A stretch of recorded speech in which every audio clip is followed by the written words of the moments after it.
Wow, when we premise, long yes, ma pouvi, guayem noe, wow, when we bleres, mimbungwes gisira, guayem noe. Bonjour, bonsoir. Mon nom c'est Medan Gankam. Bienvenue sur ma chaîne CSWUS, qui signifie Change Start With Us. Ce dimanche, comme d'habitude, accompagné d'un ami, je vous partagerai mes réflexions, mes analyses, ainsi que mes solutions sur différents sujets de société. Dans le but, évidemment, de vous apporter un angle de réflexion différent et surtout de susciter en vous le débat. Donc, ce dimanche, l'ami qui m'accompagne s'appelle Auban 20. Les connaisseurs connaissent. À lui aussi, je lui dis que notre amitié est à considérer avec modération. Mais surtout que sur cette chaîne, nous ne dealons pas avec les mineurs. Et surtout quand il s'agit de whisky. Cela me force, une discussion avec un ami la semaine dernière, me force à faire un disclaimer. Si vous voulez discuter de fond, vous voulez avoir un débat constructif, vous voulez un point de vue qui est réfléchi, qui fait du sens, qui est logique, et qui est appuyé par des bases et des arguments concrets, vous êtes à la bonne place. Si vous cherchez la forme, des slogans vides ou creux, des insultes ou des faits divers, alors je vous prierai de changer de chaîne. C'est pas l'endroit pour vous. Et ne perdez ni votre temps ni le mien. Revenons au sujet de la diaspora. Donc j'aimerais parler de la diaspora ce dimanche. Encore une fois, je débute, donc j'aurai très souvent tendance à regarder mes notes. Je vous prie d'être vraiment indulgent. D'accord? Toutes vos critiques seront les bienvenues. Vous pourrez aussi retrouver mes notes sur cswus.com. Je suis toujours fasciné par ces individus qui, sur les plateaux télé, tirent à boulet rouge sur la diaspora camerounaise, la qualifiant de faible, sans impact, de bavarde en fait, juste bonne affaire le boucan. Mais ce qui est plus fascinant, je vous dirais, c'est que cette diaspora elle-même a intégré cette idée dans son subconscient. Cette diaspora elle-même se croit faible, incapable de s'unir, incapable d'avoir un impact réel, autre que marcher dans les rues en Occident où il n'y a pas grand risque. Je vais vous démontrer que cette idée et cette croyance est fausse et que la diaspora camerounaise en réalité a plus de pouvoir qu'elle le croit. Et que, surtout que, on rentre dans un moment très stratégique au niveau sociopolitique. Et j'ai la forte conviction que la diaspora camerounaise peut avoir un rôle significatif hors réseaux sociaux, directement sur le terrain. Si elle est sérieuse, elle considérera ma proposition, elle s'organisera en tant que telle, et je peux vous assurer que vous verrez les résultats à court terme. Alors, une fois que c'est dit, la première question c'est combien sont-ils? Donc, selon les données du ministère des Affaires étrangères, des Relations extérieures, MINREX au Cameroun, et je prendrai ces données avec des pincettes parce que le MINREX a tout intérêt à réduire cette information, étant donné que si les chiffres réels sont astronomiques, ça fait pas bon de savoir qu'il fait pas bon vivre au Cameroun. Même pour les investisseurs. Si tout le monde quitte ce pays, bah, ça envoie un mauvais signal. Donc oui, effectivement, ils ont intérêt à être très conservateurs dans les chiffres qu'ils donnent. Donc selon le MINRES, on évalue à peu près la diaspora camerounaise à 5,2 millions d'hommes ou de femmes. Ce 5,2 millions ne tient pas compte des immigrants illégaux et de ceux qui détiennent la double nationalité. Si on les inclut, on se rapprochera à peu près du 7 millions de personnes. Donc vous pouvez constater quand même que c'est une force de frappe incroyable qui se manifeste généralement par le transfert d'argent comme toute diaspora vers leur pays d'origine.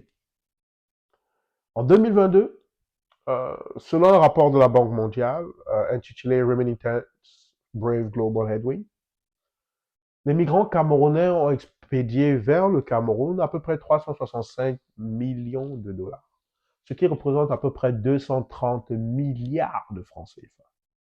C'est beaucoup d'argent. Et ça, on parle d'un montant qui est en augmentation de 5% par rapport à 2021. Donc, si je tiens compte de ça, ma deuxième question, c'est à quoi sert cet argent? Et selon le même Minerex, la répartition des sommes soit à peu près de 65-66% pour des besoins de consommation, de 12 à 13% pour l'investissement dans le mobilier et l'immobilier, de 6 à 7% pour l'épargne, et à peu près de 14 à 15% pour des activités génératrices de revenus.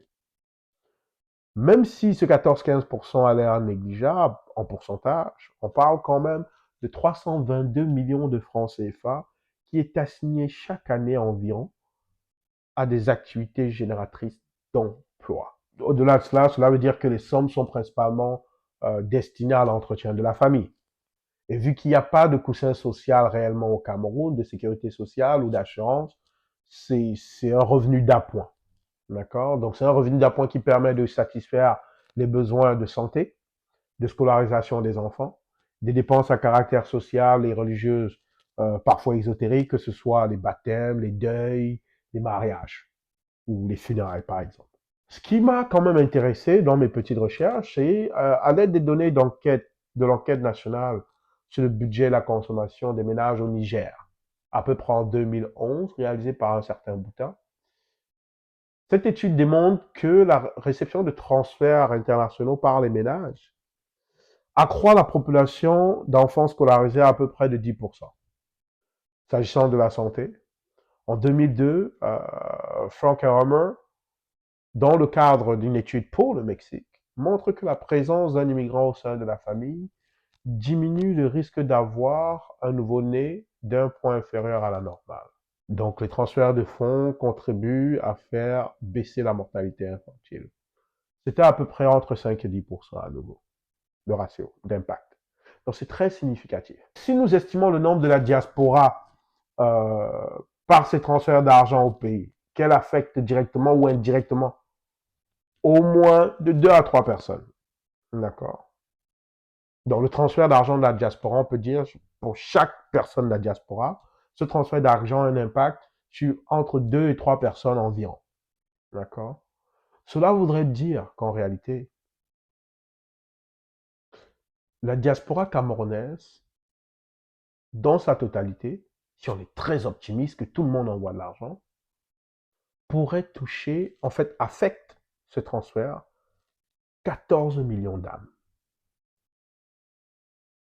Je répète, si chaque membre de la diaspora transfère de l'argent, cela pourrait affecter 14 millions d'âmes. Mais on sait qu'évidemment, ce n'est pas le cas. Donc, soyons conservateurs. Disons que juste le tiers du 7 millions envoie de l'argent. Juste le tiers. Ça représente à peu près, le tiers du 7 millions, ça va représenter à peu près 2 millions de personnes. On base toujours sur le même principe que chaque membre de la diaspora, chaque virement affecte 2 ou 3 personnes. Ça voudrait dire que s'il y a 2 millions de membres de la diaspora qui font un virement, ça dit que leur virement, l'argent qu'ils envoient au pays, toucherait entre 4 et 6 millions de Camerounais, localement. Et cela directement ou indirectement.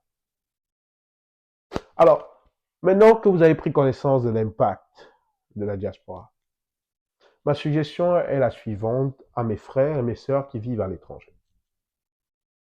Sauf urgence santé, sauf si c'est un cas d'urgence santé, de vie ou de mort, arrêtez d'envoyer de l'argent à vos proches s'ils ne vous ont pas fourni la preuve qu'ils se sont inscrits sur les listes électorales.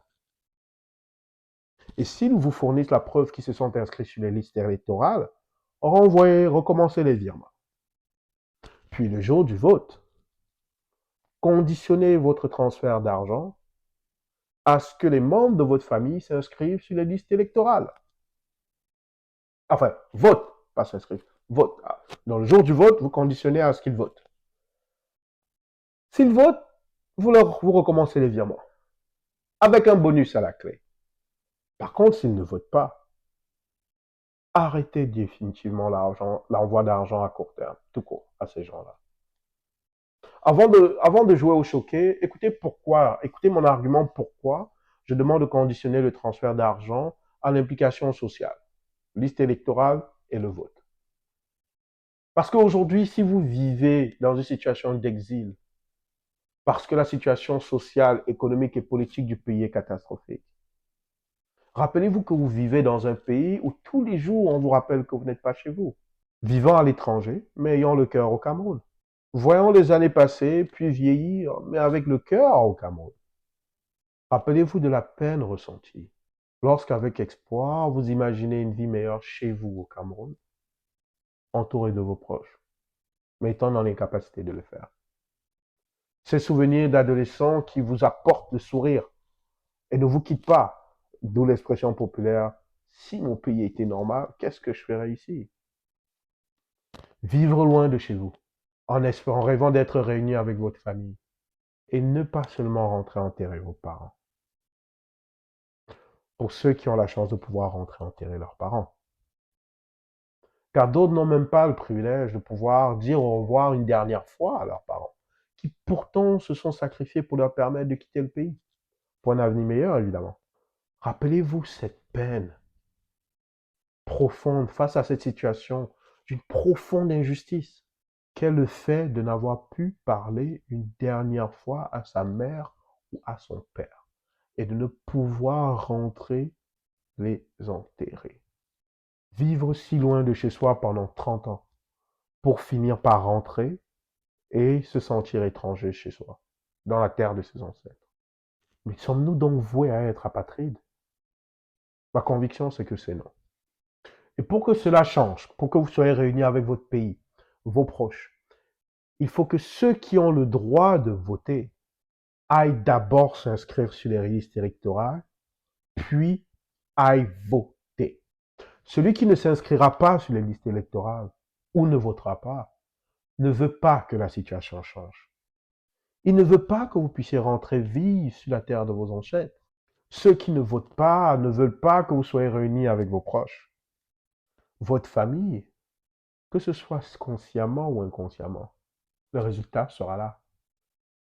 Même s'ils votent pour le RDPC, il faut qu'ils votent. Et s'ils ne le font pas, ça veut dire ils ne veulent pas que la situation du Cameroun change.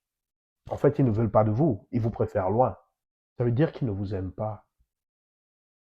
Et s'ils ne vous aiment pas, ils n'ont pas droit à votre argent qui est durement gagné, et vous le savez, avec toutes les difficultés que vous pouvez rencontrer ici en Occident. Et comme disait l'ancien manager sélectionneur, c'est de ça qu'il s'agit. Certains trouveront probablement que je vais trop loin. Mais pensez-y un peu. Pour que les choses changent, ceux qui ont le droit de voter devront voter. S'ils ne votent pas, on peut donc conclure qu'ils ne souhaitent pas que ça change. Et surtout que la situation actuelle les convient. La diaspora camerounaise pourra continuer à marcher dans les rues occidentales si elle veut. Ce sont des gestes symboliques forts. Mais par contre, ça leur confère toujours pas le pouvoir et l'importance qu'elle estime avoir. Sachez que l'importance ne s'auto-décrète pas. Ce sont des actes et leurs conséquences qui imposent ce descriptif par les autres. Dire qu'on est important et qu'on a du pouvoir sans action qu'il exprime, c'est une illusion. Les années 2024 et 2025 sont cruciales et présentent une opportunité pour la diaspora de faire entendre sa voix et de démontrer l'impact qu'elle peut avoir sur la situation socio-économique du Cameroun. Prenez quelques secondes. Asseyez-vous. Prenez une gorgée de votre meilleur vin, moi c'est le whisky. Puis demandez-vous, qu'est-ce qui se passera si la diaspora camerounaise arrête ses transferts d'argent? Qu'arrivera-t-il aux 2, voire 14 millions dans le meilleur des cas, mais disons aux 2, 6 millions de Camerounais soutenus financièrement, directement ou indirectement? Qu'arrivera-t-il à ces 2, 4 millions de Camerounais? Comment le système, surtout, comment le système dealera avec cette augmentation subite de personnes dans le besoin, de personnes incapables de payer leur facture de santé, incapables de payer l'électricité, incapables d'envoyer les enfants à l'école? Posez-vous la question. Et demandez-vous, est-ce que finalement, La diaspora, elle est juste bonne à parler, elle n'a pas de pouvoir. En tout cas, comme dirait un ami, ne dites pas qu'on vous avait pas prévenu, parce qu'en fin de compte, chacun apprendra à son rythme.